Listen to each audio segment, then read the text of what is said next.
મેન્સ્ટ્રુપીડિયા પ્રસ્તુત કરે છે હેલો પીરિયડ્સ.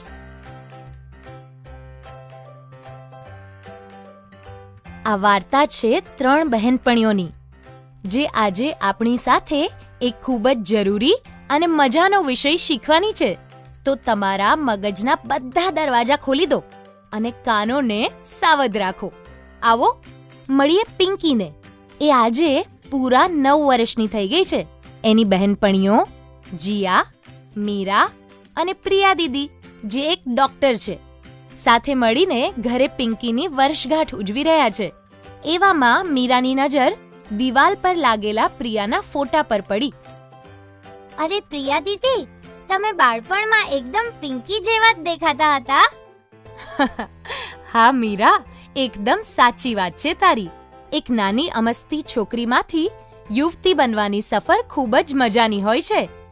અચ્છા, દીદી, આપણે લોકો મોટા કેમ થઈએ છીએ?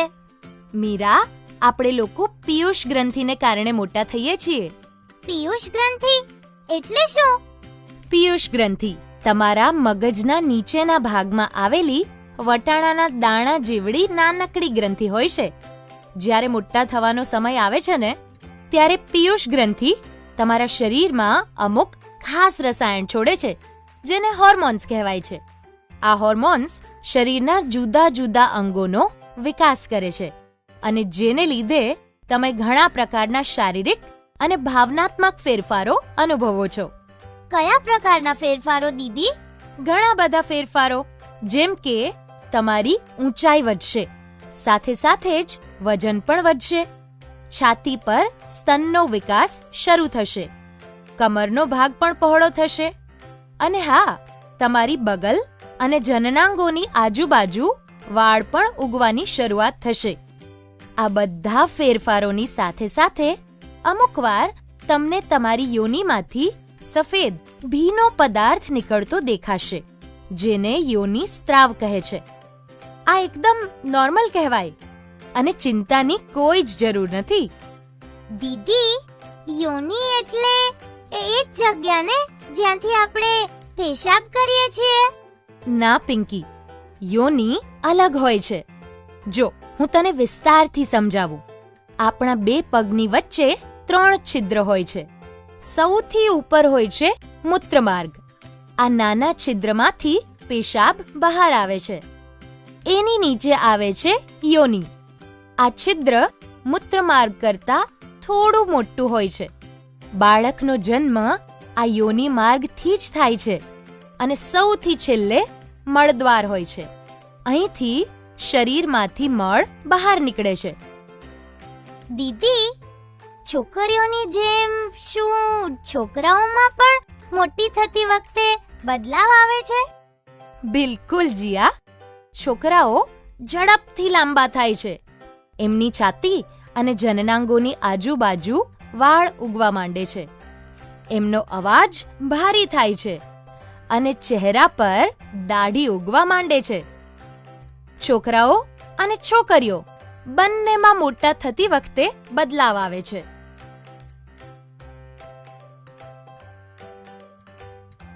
અચ્છા, હવે સમજાય છે કે આપણે મોટા કેમ થઈએ છીએ. ખૂબ સરસ.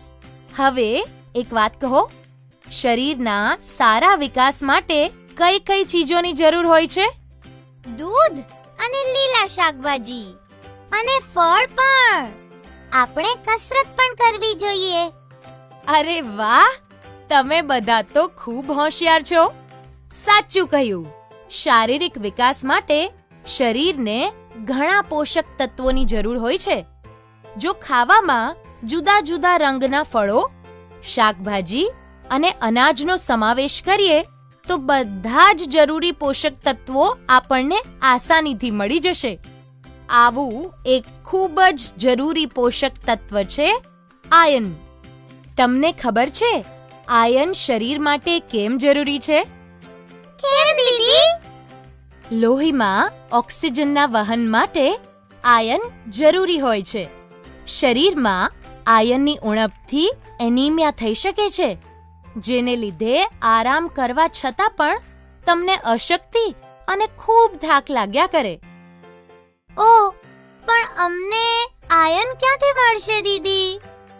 આયન મળે છે વટાણા, પાલક, બટાકા, દાલ, સૂકા મેવા અને માછલીમાંથી.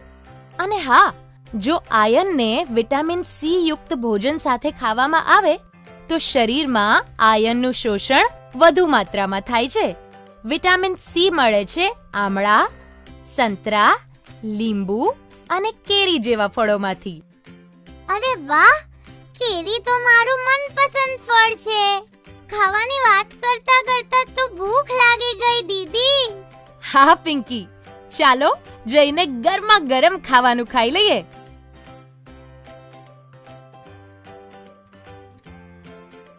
જમતી વખતે જીયાને પોતાના અંડરવેરમાં કંઈક ભીનું ભીનું લાગ્યું. એ તરત જ બાથરૂમમાં ગઈ. બાથરૂમમાં જઈને એણે પોતાના અંડરવેરમાં જોયું તો એ ચોંકી ગઈ. એના અંડરવેરમાં લોહી લાગ્યું હતું. જીયાની સાથે આવું પહેલી જ વાર થયું હતું. એને કંઈ જ સમજાતું નહોતું કે આવું કેમ થઈ રહ્યું હતું. પણ પ્રિયા દીદીને બધી જ ખબર હતી. ગભરાવાની કોઈ જરૂર નથી જીયા. તને પહેલી વાર પીરિયડ્સ આવ્યા છે. આ સાવ સામાન્ય વાત છે. આ બધી જ છોકરીઓ અને સ્ત્રીઓને થાય છે. આ લે સેનિટરી પેડ. આ લોહીને શોષી લેશે જેથી તારા કપડાં ખરાબ ના થાય. તમારા બધાના મનમાં ઘણા બધા પ્રશ્નો થઈ રહ્યા હશે, હે ને? આવા જ કંઈક પ્રશ્નો લઈને પિંકી, મીરા અને જીયા પ્રિયા દીદી પાસે પહોંચ્યા. દીદી, પીરિયડ્સ એટલે શું? છોકરીઓને લોહી કેમ નીકળે છે દીદી? આમાં દુખાવો પણ થાય? સેનિટરી પેડ એટલે શું? અરે કહું છું હું તમારા બધા પ્રશ્નોના એક પછી એક જવાબ આપીશ. પીરિયડ્સમાં દર મહિને યોનિમાંથી 3 થી 7 દિવસ સુધી થોડું થોડું લોહી નીકળે છે. પહેલા દિવસે સૌથી વધુ લોહી નીકળે છે અને પછી લોહીનો સ્ત્રાવ ઓછો થતો જાય છે. સામાન્ય રીતે 10 થી 15 વર્ષની વચ્ચે બધી છોકરીઓને પીરિયડ્સ આવવાનું શરૂ થઈ જાય છે. પણ દીદી, આપણને પીરિયડ્સ શું કામ આવે છે? પીરિયડ્સ એક મહત્વની પ્રક્રિયા છે પિંકી. આ જ કારણે આપણને આ જીવન મળ્યું છે. ભવિષ્યમાં જો તમે ક્યારે બાળકોને જન્મ આપવા ઈચ્છો તો એ માટે તમારા શરીરે અત્યારથી જ તૈયારી કરવી પડે છે. પીરિયડ્સ આ જ તૈયારીનું પરિણામ છે. અચ્છા, એક વાત કહો, શું તમને ખબર છે શરીરમાં બાળકો ક્યાં બને છે? પેટમાં. ના, ગર્ભાશયમાં. એકદમ સાચું કહ્યું મીરા. ગર્ભાશય આપણા શરીરના નીચલા ભાગમાં હોય છે. મોટા થતી વખતે અમુક ઉંમર પછી આપણું ગર્ભાશય ભવિષ્યમાં આવનાર બાળક માટે તૈયારી કરે છે. આને માટે દર મહિને ગર્ભાશયની અંદરની સપાટી પર લોહી અને નરમ પેશીઓનું એક પાતળું પડ બને છે. આ પડ બાળકના પોષણ માટે જરૂરી હોય છે. પણ જ્યાં સુધી તમે ગર્ભવતી ન થાઓ ત્યાં સુધી તમારા ગર્ભાશયને આ નરમ પેશીઓ અને લોહીના પાતળા પડની જરૂર નથી હોતી. તેથી દર મહિને આ પડ લોહીના રૂપમાં યોનિમાંથી બહાર નીકળે છે, જેને આપણે પીરિયડ્સ કહીએ છીએ. અચ્છા, હવે સમજાયું કે પીરિયડ્સમાં લોહી કેમ નીકળે છે. પણ દીદી, આ લોહી નીકળવાથી આપણને કોઈ નુકસાન તો નથી થતું ને? બિલકુલ નહીં મીરા. વાસ્તવમાં પીરિયડ્સ એવું દર્શાવે છે કે તમે સ્વસ્થ છો અને યોગ્ય રીતે વિકસી રહ્યા છો.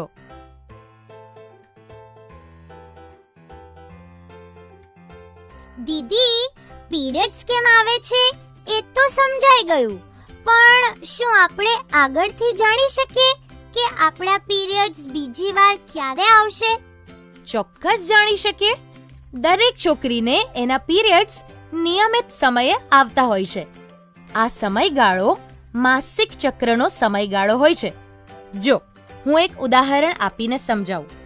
જો તમારા પીરિયડ્સ 10 જાન્યુઆરીથી શરૂ થાય છે અને બીજી વાર તમને 7 ફેબ્રુઆરીએ પીરિયડ્સ આવ્યા તો તમારા માસિક ચક્રનો સમયગાળો 10 જાન્યુઆરીથી 6 ફેબ્રુઆરીનો હશે, એટલે કે કુલ 28 દિવસો.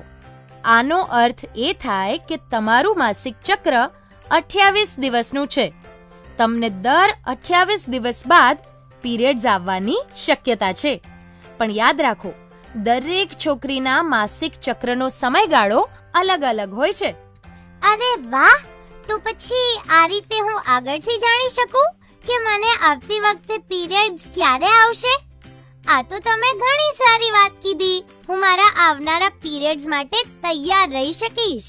હા જીયા, પણ યાદ રાખજે કે તને હમણાં જ પીરિયડ્સ આવવાની શરૂઆત થઈ છે. તારા શરીરને આ નવી પ્રક્રિયા પ્રમાણે બદલવામાં થોડો સમય લાગશે. શરૂઆતના 1-2 વર્ષ સુધી પીરિયડ્સ અનિયમિત હોઈ શકે છે.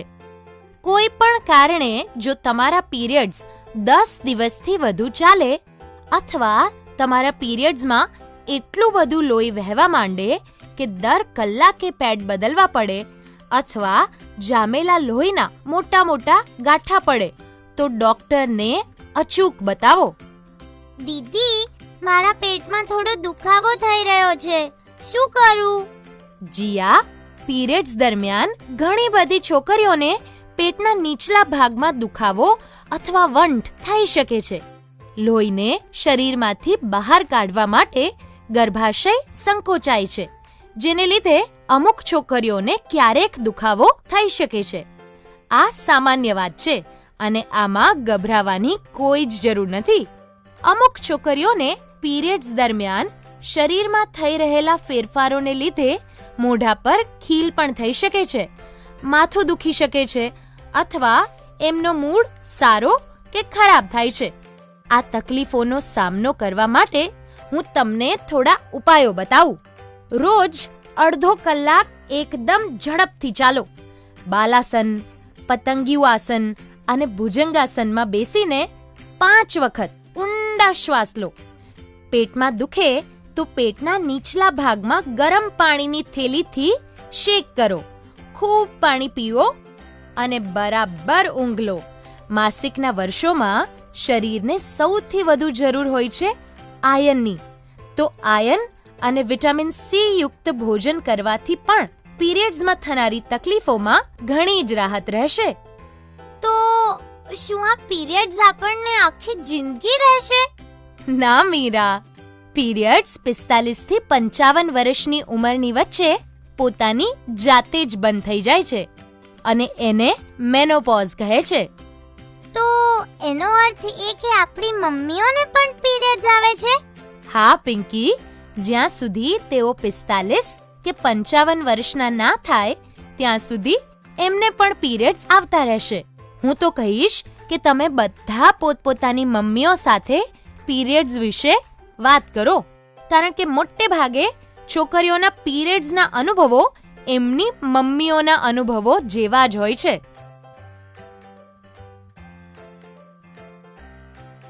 દીદી, આજે તો તમે ઘણી બધી કામની વાતો જણાવી, પણ આ સેનિટરી પેડ એટલે શું? સેનિટરી પેડનો ઉપયોગ પીરિયડ્સમાંથી નીકળતા લોહીને શોષી લેવા માટે કરવામાં આવે છે. આ પેડ એક લાંબી ચપટી ગાદી જેવું હોય છે, જેને અંડરવેરમાં એવી રીતે લગાડવામાં આવે છે કે જેથી પેડનો વચ્ચેનો શોષવાવાળો ભાગ યોનિના મુખને બરાબર ઢાંકી દે. આ રીતે એ યોનિમાંથી નીકળતા લોહીને સરળતાથી શોષી લે છે અને અંડરવેરને ખરાબ થવા દેતું નથી. પણ હા, સેનિટરી પેડનો ઉપયોગ કરતી વખતે અમુક બાબતોનું ધ્યાન રાખવું જરૂરી છે. ઉપયોગ પહેલા અને પછી હાથને સારી રીતે ધોવા જોઈએ. પેડને દર 6 કલાકે અથવા જરૂર લાગે તો એનાથી જલ્દી બદલી લેવા જોઈએ. દીદી, સેનિટરી પેડ ક્યાં મળે? સેનિટરી પેડ તમારા ઘરની આજુબાજુની કોઈ પણ દુકાનોમાં આસાનીથી મળી જશે. તમે તમારા ઘરમાં કોઈ મોટા પાસે અથવા મિત્રો પાસે પણ પેડ માંગી શકો છો. પેડને જ્યારે પહેલી વાર વાપરો તો એના પેકેટ પર લખેલી સૂચનાઓ જરૂર વાંચો અને જો કોઈ પણ તકલીફ હોય તો પોતાની મમ્મી અથવા દીદીની મદદ લઈ શકો છો. પણ દીદી, સેનિટરી પેડનો ઉપયોગ થઈ જાય પછી એનું શું કરવાનું? એટલે શું આપણે એને ધોઈને ફરીથી વાપરી શકીએ? ના મીરા, બજારમાંથી મળતા મોટા ભાગના સેનિટરી પેડનો ઉપયોગ માત્ર એક જ વાર કરી શકાય છે. વપરાયેલા પેડને જૂના કાગળ અથવા છાપામાં લપેટીને કચરાપેટીમાં નાખીને કચરાપેટી ઢાંકી દેવી જોઈએ. આનાથી કોઈ પણ પ્રકારની દુર્ગંધ કે બીમારીઓ ફેલાશે નહીં. પેડને કચરાપેટીમાં નાખ્યા બાદ સાબુથી હાથ ધોવાનું ભૂલતા નહીં. દીદી, તમને ખબર છે શું થયું? એકવાર અમારી સ્કૂલના ટોયલેટમાં ગંદુ પાણી ભરાઈ ગયું હતું અને ટોયલેટ બંધ કરવું પડેલું. જ્યારે પ્લમ્બરે પાઇપ ખોલીને જોયું તો એમાં ઘણા બધા પેડ ફસાયેલા હતા. અરે બાપરે! જોયું? એટલે જ પેડને કોઈ દિવસ ટોયલેટમાં નાખવા જોઈએ નહીં, કારણ કે પેડ ટોયલેટની પાઇપમાં ફસાઈને એને જામ કરી શકે છે અને ગંદુ પાણી ઉભરાઈ પણ શકે છે. જરા વિચારો, આનાથી કેટલી તકલીફો થઈ શકે છે. હા, અચ્છા દીદી, જો પીરિયડ સ્કૂલમાં આવી જાય તો શું કરીએ? શું અમે પીરિયડ્સ માટે રજા લઈ શકીએ? ના પિંકી, રજા લેવાની કોઈ જરૂર નથી. સ્કૂલમાં કોઈ મહિલા ટીચર કે સ્કૂલ નર્સ પાસે જઈને પેડ માંગી લો. આમ તો એમાં શરમાવાની કોઈ જ જરૂર નથી, પણ જો કદાચ શરમ આવતી હોય તો કાગળમાં લખીને એમને આપી દો. તમારા મિત્રોની પાસે પણ પેડ હોય છે, તમે એમની પાસેથી પણ માંગી શકો. જ્યારથી મને પીરિયડ્સ આવવા લાગ્યા ત્યારથી હું સ્કૂલની બેગમાં હંમેશા એક સેનિટરી પેડ રાખવા લાગી, જેથી જો મને ક્યારેય પણ સ્કૂલમાં પીરિયડ્સ આવે તો હું તરત જ એને મારા અંડરવેરમાં લગાવી ને ક્લાસમાં પાછી જઈ શકું. દીદી, જો કોઈ કારણથી હું પેડ ના ખરીદી શકું તો એવા સંજોગોમાં હું શું કરી શકું? જીયા, તું ઘરે પણ સેનિટરી પેડ બનાવી શકે છે. એક બિલકુલ ચોખ્ખું કપડું લેવાનું, એને લંબાઈમાં 2 વાર વાળીને લંબચોરસ બનાવી લેવાનું. એને પોતાના અંડરવેરની અંદર સેનિટરી પેડની જેમ જ મૂકી દેવાનું. આ કાપડનું પેડ 2 થી 3 વખત વપરાશમાં લઈ શકાય, પણ યાદ રહે કે એને દર વખતે વાપર્યા પછી ચોખ્ખા અને ઠંડા પાણીથી ધોવું જોઈએ અને તડકામાં સૂકવ્યા પછી જ વાપરવું જોઈએ. ભર તાપમાં સૂકવવાથી ઘણા જીવાણુઓ મરી જાય છે. તમને હવે એ તો સમજાય જ ગયું હશે કે પીરિયડ્સમાં ચોખ્ખાઈ રાખવી ખૂબ જ જરૂરી છે. પણ દીદી, જો પીરિયડ્સમાં ચોખ્ખાઈ રાખવી એટલી જ જરૂરી છે તો પીરિયડ્સમાં નહાવાની કેમ મનાઈ હોય છે? મીરા, આ એક ખોટી માન્યતા છે. ખરેખર તો પીરિયડ્સમાં નહાવું ખૂબ જ જરૂરી છે. ચાલો, હું તમને પીરિયડ્સ દરમિયાન ચોખ્ખાઈ રાખવાના અમુક ઉપાયો જણાવું છું. પીરિયડ્સ દરમિયાન દિવસમાં ઓછામાં ઓછું 1 વાર જરૂર નહાવું. પોતાની બ્રા, અંડરવેર, પેટીકોટ વગેરે ધોયેલા જ પહેરવા અને એમને દરરોજ બદલવા. પોતાના પેડને નિયમિત રીતે બદલો. પેડના ઉપયોગ પહેલા અને પછી હાથ બરાબર રીતે ધુઓ. ટોયલેટના ઉપયોગ બાદ જનનાંગોના ભાગને પાણીથી સાફ કરો અને લૂછી નાખો. અને યાદ રાખો કે યોનિની અંદર સાબુ કે ડિયોડરન્ટનો ઉપયોગ ક્યારેય પણ ન કરવો, કારણ કે યોની પોતાને જાતે જ સાફ અને સંતુલિત રાખે છે. પોતાની જાતને સાફ રાખશો તો જ તો સ્વસ્થ રહેશો. દીદી, જો અમે પીરિયડ્સમાં ચોખ્ખાઈ રાખીશું તો અપવિત્ર પણ નહીં થઈશું, હે ને? મીરા, પીરિયડ્સમાં પવિત્ર કે અપવિત્ર જેવું કંઈ જ હોતું નથી. પીરિયડ્સ તો એક બિલકુલ કુદરતી પ્રક્રિયા છે જે બતાવે છે કે આપણું શરીર એકદમ સ્વસ્થ છે. તું પોતાના શરીર વિશે જેટલું વધારે જાણશે, તારો આત્મવિશ્વાસ એટલો જ વધશે અને આ બધી જ ખોટી માન્યતાઓ પણ દૂર ભાગશે.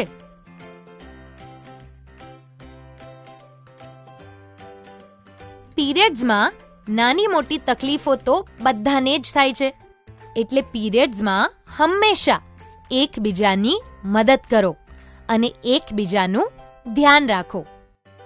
દીદી, તમે આજે પીરિયડ્સ વિશે આટલું બધું કીધું, બહુ જ મજા આવી. પણ આટલી બધી વાતો હું યાદ કેવી રીતે રાખીશ? મારે તો હજુ પીરિયડ્સ શરૂ પણ નથી થયા ને. એટલે જ તો હું તારે માટે જન્મદિવસની ખાસ ભેટ લાવી છું પિંકી. આ લે. આમાં શું છે દીદી? અરે વાહ, મેન્સ્ટ્રુપીડિયાની કોમિક બુક. હા, આ કોમિક બુકમાં સુંદર ચિત્રો દ્વારા ખૂબ જ સરળ અને મજા પડે એવી રીતે પીરિયડ્સ વિશે બધું જ સમજાવ્યું છે. તને આ વાંચવામાં ખૂબ મજા આવશે અને ઢગલાબંધ નવી નવી વાતો જાણવા પણ મળશે. Thank you Priya Didi.